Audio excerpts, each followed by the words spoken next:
Wow, it's the story of my life. Way down in front. What is that? Hey, how are you?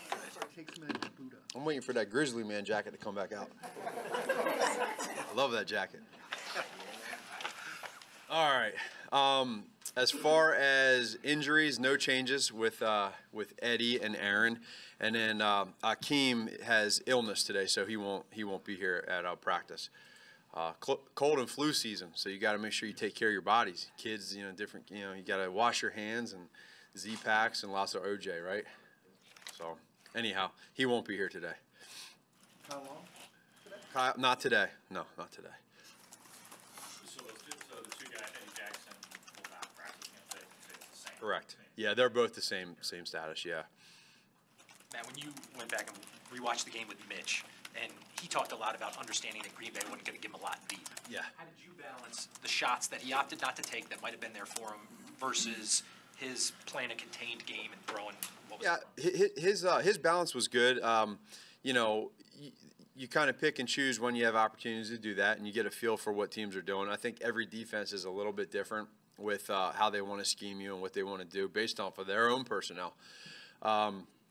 But he's doing a good job with understanding where to go versus zone, and then when they play man, how to take advantage of that as well. But I like where he's at, and we're still going deep when given opportunities. And then if teams are going to try to take that away, we got to be effective underneath. Matt, just curious, now that you're 14 games into it, what kind of an impact has Khalil Mack had on the culture in this building? Yeah, he's had a very big impact in the fact that it really started from the very first day he walked onto that practice field. You could feel it. But it's never changed each day. Every day it's the same with him. And you just feel a guy that has extreme confidence in himself, and yet he's got lots of confidence with his teammates too. So we love everything that he's brought. He's been everything and more to what we thought we were getting. And now with where we're at as a team, this is where I think his leadership is going to really show up. Is it one of those things where the culture was already starting to build before he got here, and then you just kind of added on For sure. to it? Yeah, I think without a doubt, we had a really good thing going, and then he just made it even better. You obviously recognize the importance of bringing back Vic Fangio this year, but now that you've seen him in action, and I know Mac makes a difference, obviously, but what have you learned about just what makes him so good and just how valuable he is to what you're doing on defense? Coming into this year, when we decided to work together and I hired him as a defensive coordinator, I knew what he could do X's and O's wise, and you don't really ever know until you do it how they handle themselves throughout the week, game planning, and so just knowing now what I know about Vic, and I get to see somebody that just the mentality that he has and his knowledge of the game. What he's seen and how much he knows about it, and different looks he can give and cause problems, I respect it even more. And so the way I see him game plan, I mean, he goes about everything the right way, and then he transfers to practice and it transfers out on the field. But you guys are very different in your approach, even with the players. Why does it work, do you think? Well, so for me, I think that's part of kind of who we are as a team too. There's so many different personalities. I mean, Vic and I are very different personality-wise, but he brings out the best in me, and I think I bring out the best in him. And he's a little more introverted, I'm a little more extroverted, and to me, I think that's what it's all about. He kind of, if there's a time where we rely on each other, we have a good mix there of knowing how to do that, but we both really respect each other, and I think that's one of the reasons why it's working so well together. Matt, as you've had time to settle into the job through everything till now, is there any advice that you look back on that somebody gave you besides the typical be yourself advice that you feel like has helped you or you've relied on in certain moments? Probably the biggest thing is what I told you guys maybe a week ago. For me is the relationship part. I didn't know how well I was gonna get to know everybody on the team in the first year. I think it's been a little bit of a surprise in a good way of how accepting the players have been towards me, and being able to find out more about each guy.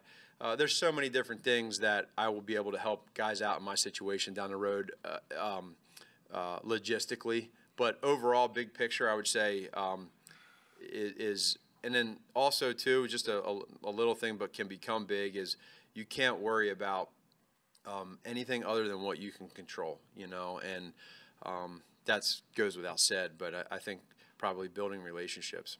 How cognizant have you been of the effort required to ask a guy something personal, or just to make sure you're reminding yourself to do that on a regular basis? It started at the beginning of the process for me. When I got named head coach, there were some firings that we had to do. So the hirings are easy. The firings are the ones that are difficult, because I have a soft spot in my heart for people, and I just think that when people have to go through tough times, I tend to do a lot of listening and talking and helping, and sometimes that's good, but at the same time, it's the business side too. And I just think that you know, that can be a challenging time. But for us, just building a culture and trying to do it with good people. Matt, what's impressed you about Nick Mullins from the tape you watched so far? For him, he's a kid that came in several weeks ago as a starter, and I think it was a Thursday night. He came in and did everything that was asked for him. Was given a chance, somebody that believed in him, and Coach Shanahan. And you know, you can see that he'll make throws. He's not scared to put the ball in tight windows, which is important at that position. And then he's just trusting his own coach, and the players are rallying around him. You talk about getting to know people. What's Leonard Floyd? Have you figured out what makes him tick? He's quiet around us. He is quiet. Yeah, no, he's a quiet individual, but he also, you know, that's why it's so fun getting to find out who these guys are. And a lot of it off the field right now, I don't get to spend, you know, there's not as much going on. It's more in practice, or if I see him in the facility. But he's quiet, but there's times where when you get that one-on-one, sometimes it's just them seeing that you care about them. It's not about having long conversations. It's just them knowing that you're asking how they're doing and how things are, and that's all it takes for some guys. So what's the mentality coming into Sunday? Division's already clinched. Is there still pressure to perform, or have a little more leeway to kind of play around with the roster and lineup? So no, there's no, as far as the roster lineup, no, we're going about everything the same way. Pressure-wise, no. For our guys, they've had several opportunities this year to be under the gun and have pressure put against them. They haven't done that, which is a question mark that I didn't know going into this how they'd handle it, and they've done a good job with that. As far as playing looser or more free because you know what now. You know, our guys are just, we're trying to, I think that's what separates the great teams from the good teams, is they know how to focus each week and not make any game more significant than the other. And that's where we're at right now. We have a great opportunity to win a game, and to help us have another opportunity next week to win another game, to make our opportunities even better and our chances better as we go on in playoffs. How have you kind of fought the human nature to be reticent to call a creative trick play after one doesn't work? I know you've said that you'll continue to call, but how do you fight that? I don't have to fight it, because I'm just going to do it again. So, yeah, I just again, I just want to make sure that it makes sense, though. You know, I'm not doing it to just do it. So our players know that. They know where we're coming from, where I'm coming from, and when you start striking out on them for a bunch of times, then maybe you stop, and maybe you don't. You just keep doing it. So we'll see. Matt, coming in, you said you lean on people you knew for experience. Given what you've been able to do so far, is Andy Reid or anybody calling you now for some? No one's calling me for experience, and it sure as heck isn't Coach Reid. I still, you know, every week I talk to Coach. He's just too much of a mentor. I still talk to Coach Childress, too much of a mentor, and there's a lot of others as well. But those are the two they're you know, Coach Reed's who raised me in this profession, and Brett Veach. You know, those are relationships. You know, there's the business side as well, and you always know where that's at, but the people side and looking for advice. There's been a lot of things throughout this year that I couldn't go into my interview process with knowing the answer to, or didn't know this was going to come up or that was going to come up. And when it does, those are phone calls that I'll make to look for advice. And then I do it my own way, though. I don't just do it because they say that. I want to make sure that still is what I want to do. How did you escape the quarterback's beard pact? So I could show you a scary photo from 2 years ago when I did the playoff beard. And I'm not doing that again. It'll blow you away, but it's no good. It's no good. The look or the itch? Both, but I had some good product that I used to put in there. Yeah, those guys, I think they're doing it. They do this thing where they're supposedly not allowed to trim it or something. I think Chase is definitely cheating. His looks a lot cleaner. You know, Mitch is just kind of there, and then Tyler just looks Amish. Chase is married, though. That's probably why. Yeah, he's married. Well, yeah, he is. But you really would think when you're married, you don't care.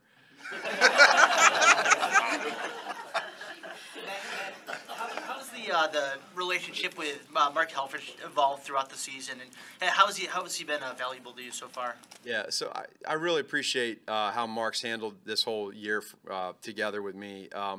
He's been a great sounding board for me in a lot of different ways.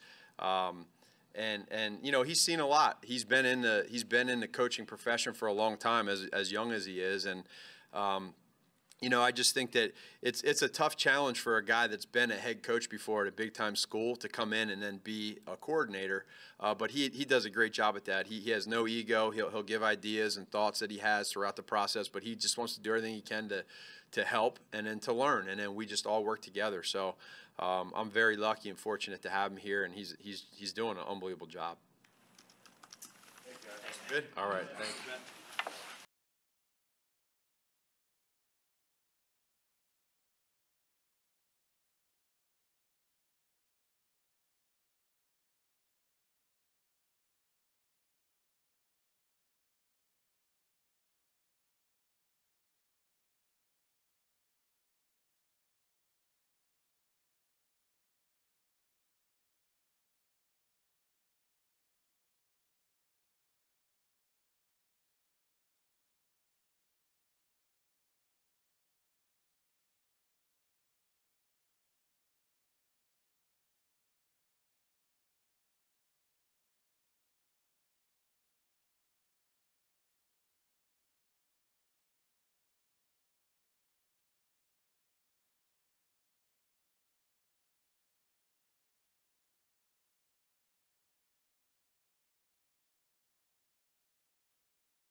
Shanahan's offense really test the defense to cover sideline to sideline? Well, it's a good, very good offense from a scheme standpoint, and he does a good job of calling the game. They marry their run game and their passing game together very well. Even if they were to put in a new running play, they're going to have some form of play action pass off of it. They're committed to that. And it's a tough offense to defend, and they've been able to play good offense there regardless of who's been playing for them. You were successful handling play action against the Rams pretty well. What went into that success when you went and reviewed it? Our guys just really played good in that game. You know, we helped them a little bit, but our guys played good. They deserve all the credit for that. When you see the way Kyle schemes to get Kittle open, what strikes you about, obviously, him in play action and what he does to get opportunities? Well, I think they do a good job, and Kyle in particular, of understanding how teams are playing certain coverages and maybe where the weaknesses are or where they could pop a guy free. And they've been able to do that here lately more than a few times. In training camp, you mentioned Deon Bush was impressing you. He got some more playing time. What are your thoughts on him in terms of stepping in at safety? I'm hopeful that he'll come in and do a good job. He's been waiting for this opportunity. One thing about Deon, he works hard. Football is important to him. He wants to do well, and I'm anxious to see him play. Vic, in your first few years, you were loath to compare what you have here to what you had in San Francisco. I think personnel was a big reason. Now that you're at this point, are those comparisons more fair? Is that a legitimate comparison now to ask how this defense compares to what you had? I still feel the same. I don't like comparing people from the past or units from the past, only because anytime you compare, somebody's going to be slighted or interpreted as a slight. Those guys were really good. Those years we had out there, we had a lot of good players, and I'm hopeful that we can string that together here. So what is the best way to kind of illustrate or to say just how good this defense is relative to just defense in general in the NFL? Well, we're playing good. I mean, even I can't deny that.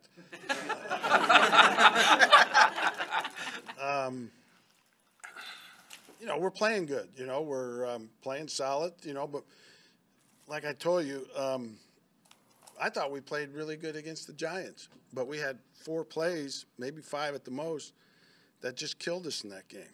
So, if we can avoid those plays, you'll keep throwing bouquets our way. But I'm happy with our guys. I like our guys. I like the way they're playing.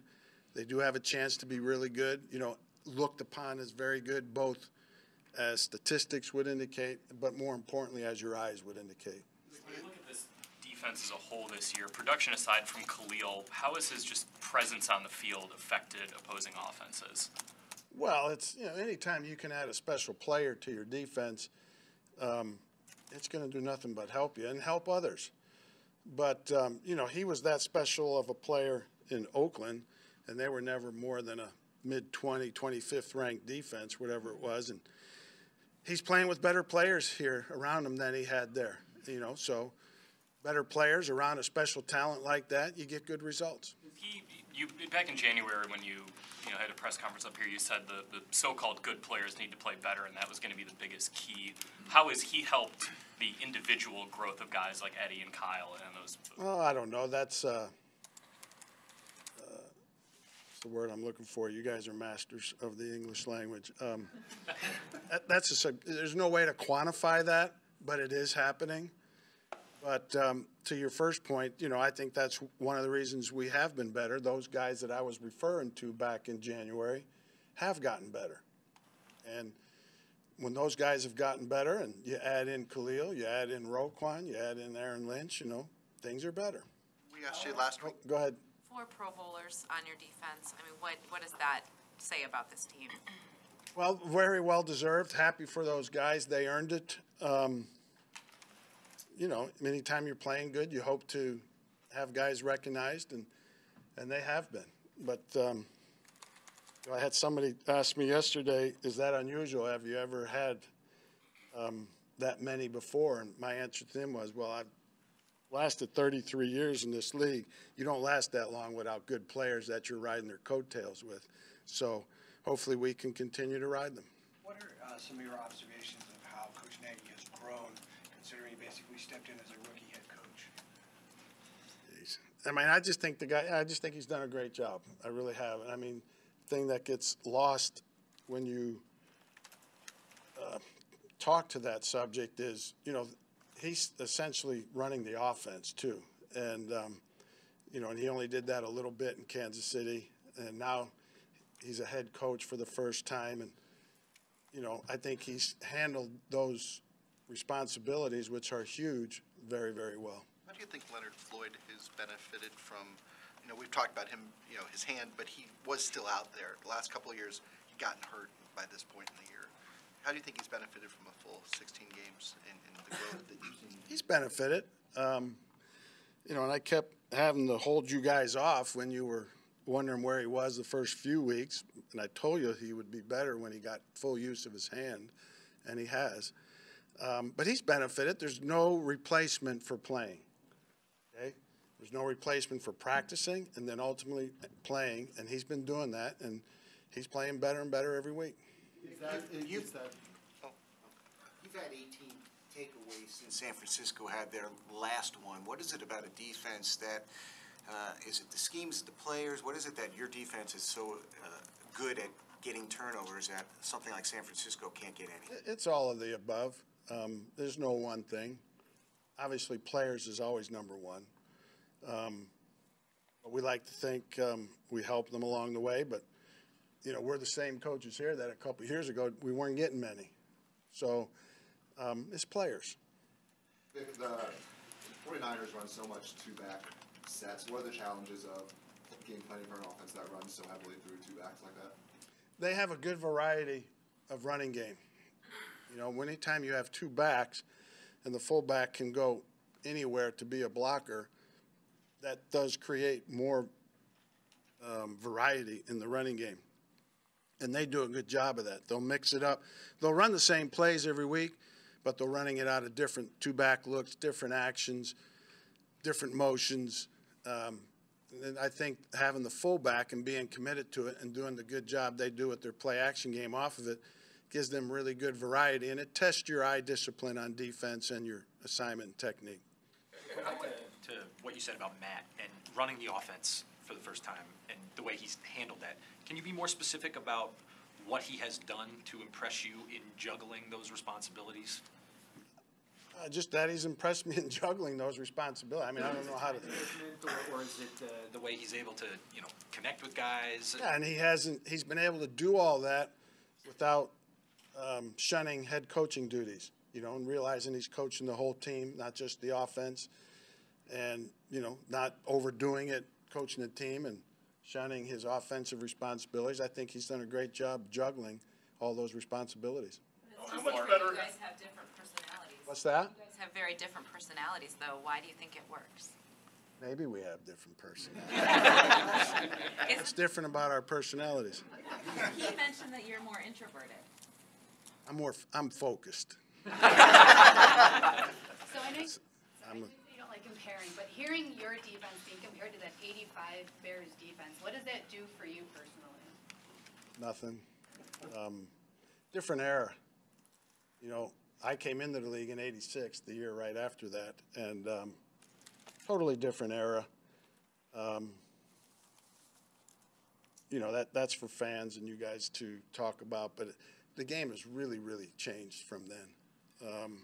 But the Bears did set a record that year, 85 Bears, of giving up the least amount of points in the second half of games during that season, which was to be broken by the '96 Carolina Panthers defense, which still stands today.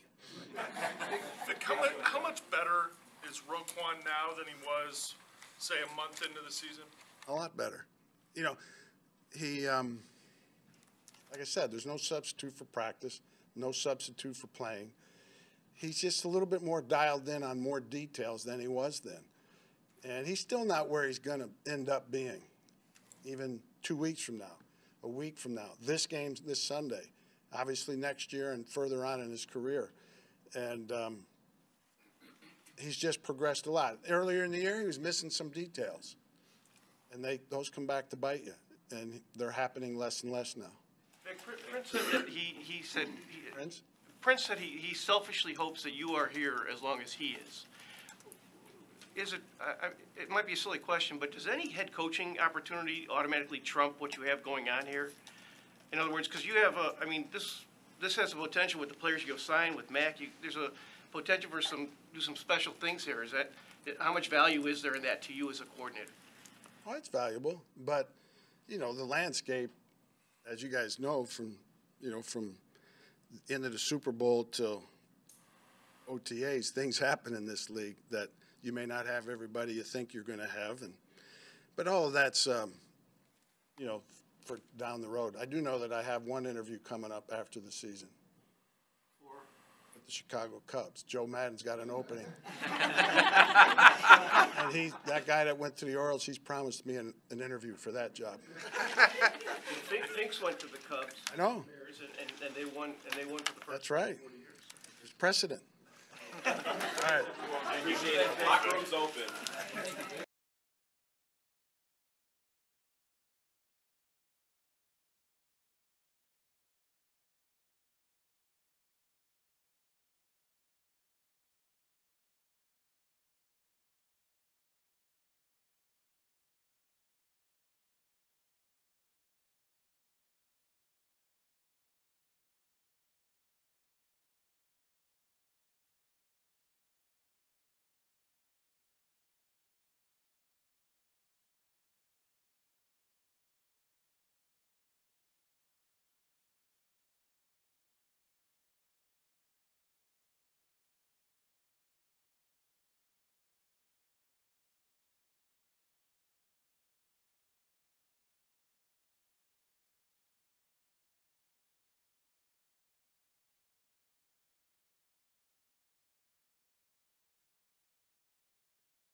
Not you.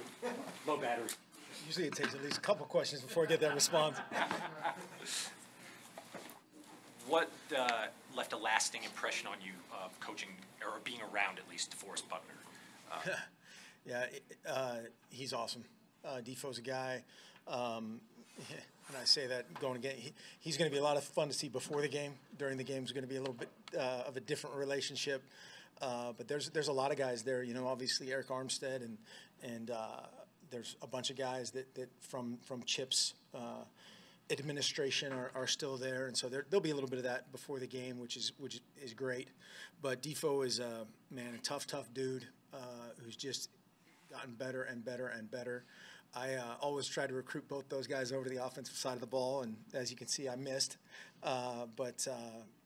Just tremendous. He's developing into just a dominant every down player.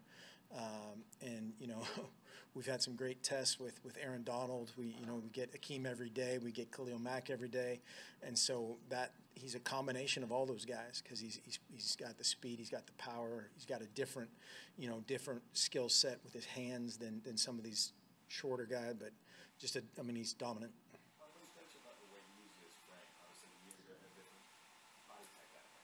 What was what strikes you about the way he uses? Strikes me, yeah. Very different than Donald. Yeah, he's been the biggest guy on the block, his whole life, and so he's developed all the counters. He can play high and still be right. He doesn't do it very often, but he can do that. Use your kind of the judo move against you, and use your weight. If you're off balance at all, he's going to win. Jerry Azzinaro, who coached him in college, is a tremendous football coach. Obviously, he's being coached very well now as well, and so he has a lot of great, not only individual moves but counters to how he's attacked and double teamed like some of his other guys. What do you come to appreciate about Josh Bellamy since you got here? He's 100% who he is every single day, and sometimes that's a guy you have to tell to shut up, and you look at him, and sometimes you just shake your head, and sometimes it's impressive, man, of how many different spots that guy knows offensively, special teams wise. You know, he's making plays all over the field the other day, and he's just a team guy.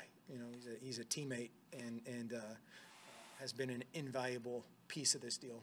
He's a guy who, before this year, had a reputation of not having the best hands on the team. Is someone who watches him every day, what stands out about his ability to catch the football now? Yeah, I mean, we just kind of, you know, you don't really know exactly what's gone on in the past with anybody, but just take him at face value and go try to improve the face. You know, again, there's shortcomings for everybody on our team, but he's been an asset to this deal all along. His you know, the behind the scenes chemistry. I mean, you guys see a lot of the chemistry as well, but a guy that is a glue guy as far as a team like this goes.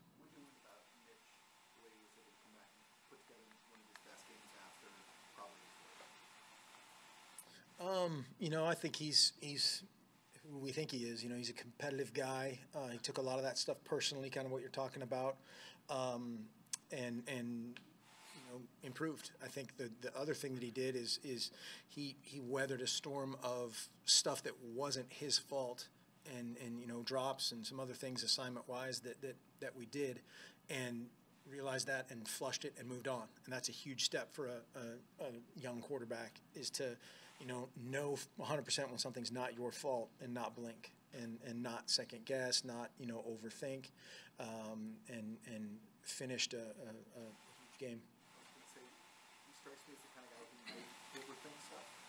Is flushing harder for him than some other guys? I think so. He's like a lot of great competitors, though. He has a hard time celebrating the good and a hard time letting go of the bad.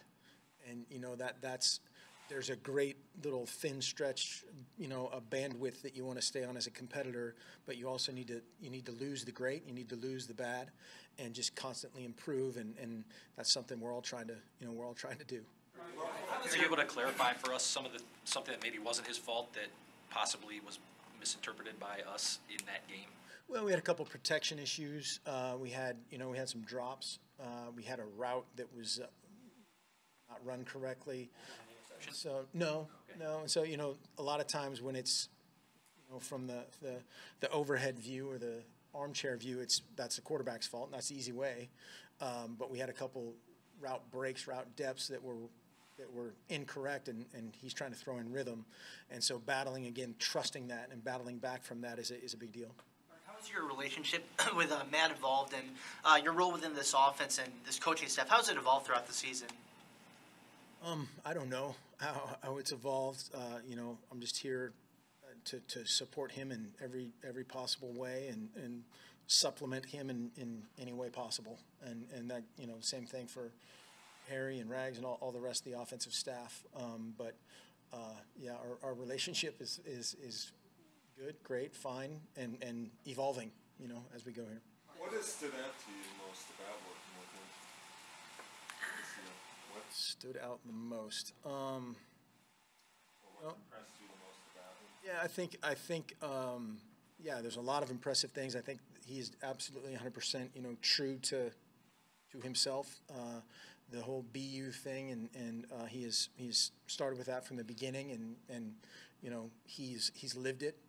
You know, his creativity is it's right. You know, you always have to be creative but sound at the same time, and he does a great job of that. And you know, challenging guys across the board, players, coaches, everyone in all the right ways. As a Super Bowl along, and you've watched him game plan week by week, what's left an impression on you about that process and what he brings to that process?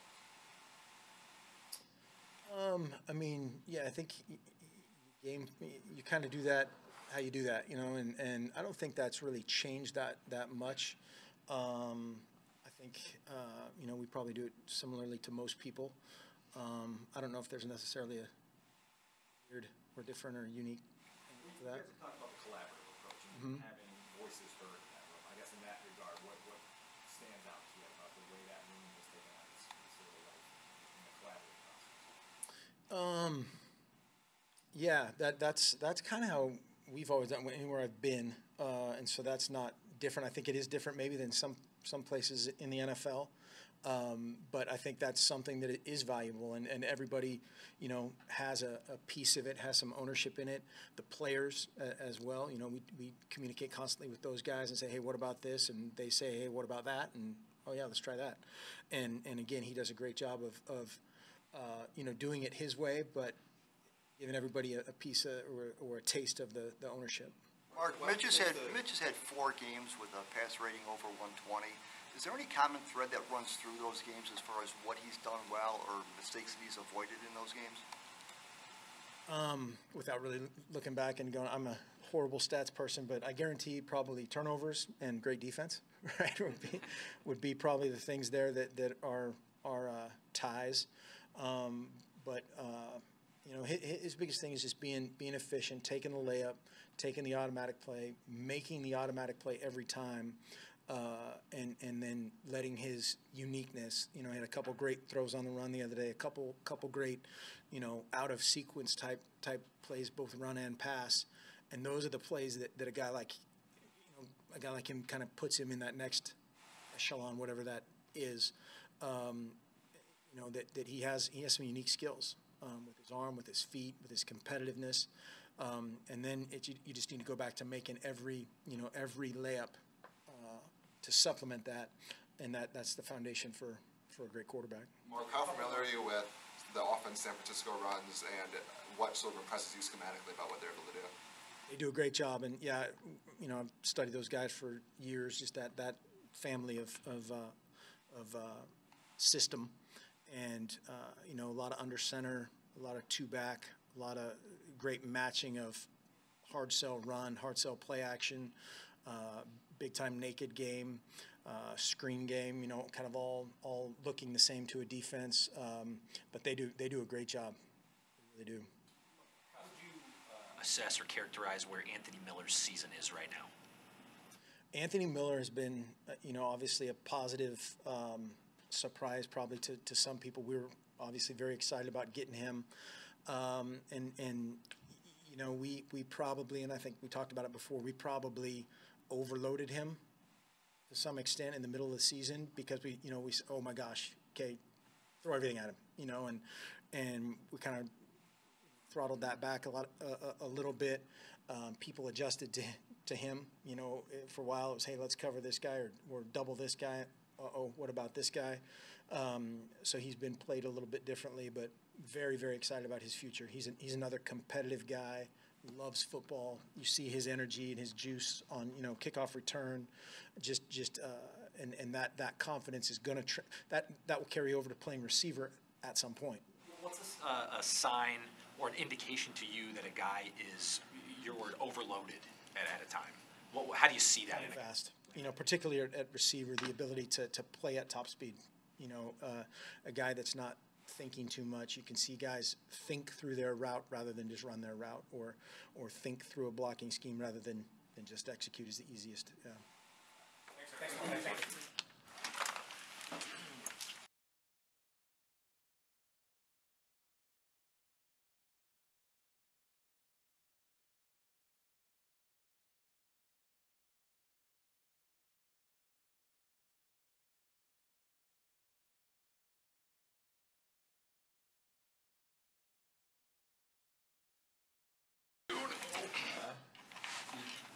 Phone rings, you want me to answer? Airplane mode. Santa Claus? Fire away, guys. I'm excited for him. I'm excited for the guys on that unit. They've all done a nice job all year, and it's nice for them to be recognized in that. His return Sunday set up the field goal, kind of put the game away. Is that maybe an indication that even though touchdowns seem to be down, the impact of the public still? Yeah, no, and I think we visited about that a couple weeks ago. I mean, I know he hasn't had a touchdown this year, but he still leads the league in 20-plus yard returns. Still leading the league in 15 to 19-yard returns. To me, it's been the consistency of it, and I think that goes to him. That goes to the guys blocking. It goes to they're not, knock on wood, picking up penalties in that area, and they're playing clean. So, my hat's off to all those guys. I think there have only been 3 punt return touchdowns by anyone all year. So Tariq taking sort of what's in front of him, has that been kind of something that stood out? Yeah, no, I mean, I think we always say, you know, let's get the first down, you know, and then after that, everything is gravy, and he's been doing that, you know, and then even, you know, there's little things. For example, if they punt the ball out of bounds and it's a bad punt, I mean, to me that's just like a big return. You're setting up your offense there. I think that did he have the fair catcher that went out of bounds and they had a penalty, and then I think we started the drive on the plus 45. So I think those are all positive things. Chris, what did you make of the job your outside guys did on that big return, both sides of the field? Oh, they blocked. They blocked, and they did a nice job there. I mean, it's one of those things. We've doubled both sides, and we wanted to get Tariq started, and that's a good punter. And he left one hanging there in the middle, and I think that's something. I think that we're preaching that you know, a guy could put the ball out of bounds or next to the sidelines, but sooner or later he might make a mistake, and if he makes one mistake, we got to make sure that we capitalize on it. What have you come to appreciate about Josh Bellamy and the contributions he gives to your unit? You know, he's playing well. He's played well the last few weeks, going back from even the New York game there, and then making some plays on the kickoff the following week, and then last week catching that ball right there, whatever that was on the 2 or 5 or whatever. That was a great play by him. But he's been a guy that I think's keeping improving, and we're going to need him, you know, and I expect him to play well this weekend. Looking at a guy who embraces his role as maybe a role player on the offense, you know, core special teamer, what can that do for a team that's winning like the Bears? Oh, it's huge. You know, I think we always talk about it in training camp. I mean, whatever your role is, you've defined it. And so accept that role. And everyone's role is important, whether you're the star player or you're viewed as not as the star player. I mean, everything's important in the game of football, and I think guys are doing that. Josh has done that, so hopefully we can keep that going. Being a special teams coordinator and someone who knows Robbie real well, what did you think of what he did here last year when he scored, you know, the 5 field goals and the game winner? Well, obviously this is a tough place to kick, and he's, you know, he did a great job here for a long time. But he's having another great year. He's only missed one this season. So we know what we're going up against, but Robbie, obviously, he's going to be considered one of the greats of all time, and I'm really proud of him. How impressed are you by someone at this point in his career to obviously make a shift to be as automatic as he's been the past couple of years? Oh, it's impressive. I mean, it says a lot about him, how he works at his craft, how he's changed throughout the years. And is willing to change, but he's hitting as good a ball as I've seen him hit. Oh, that we didn't get it. You know, it's one of those things that, and I'll own it, no doubt about it. We didn't execute it. Got to do a better job of coaching that. But we're still going to be aggressive, and you know, I think that when you don't get them, obviously, you open yourself up to it, and rightfully so. If you get it, then it's a different deal. But what I will say about this team is we didn't get it, and you give Aaron Rodgers the ball at the 50-yard line. That's scary. There's no doubt about that. But at the same time, we regrouped, and we said, that's okay. Let's move on. And no one dwelled on it. And we said, hey, we'll make a play later on here. And Tariq had the big punt return. So that's a credit to our guys, and I think that's a credit to Coach, you know, that we're always going to be aggressive. I mean, if you're going to go for something, let's go for it. And, you know, as opposed to getting in your car and going home and going, boy, I wish I would have done this, or I wish I would have done that. You get one opportunity, let's play it. Now, you have to be smart when you do those things. But you know, we'll be ready for the next one.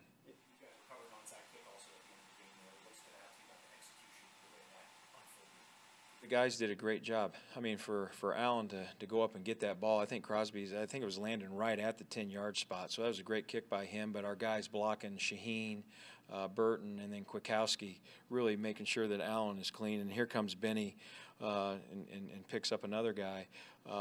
Very pleased with that, because I know there hasn't been a lot of recoveries in that area, but that's still a very scary play. Matt had mentioned when talking about the fake that you guys really hadn't had many opportunities to do so this year. Is that unusual? Had you had not a ton of 4th and 1, 4th and 2 midfield? Yeah, we haven't had a lot.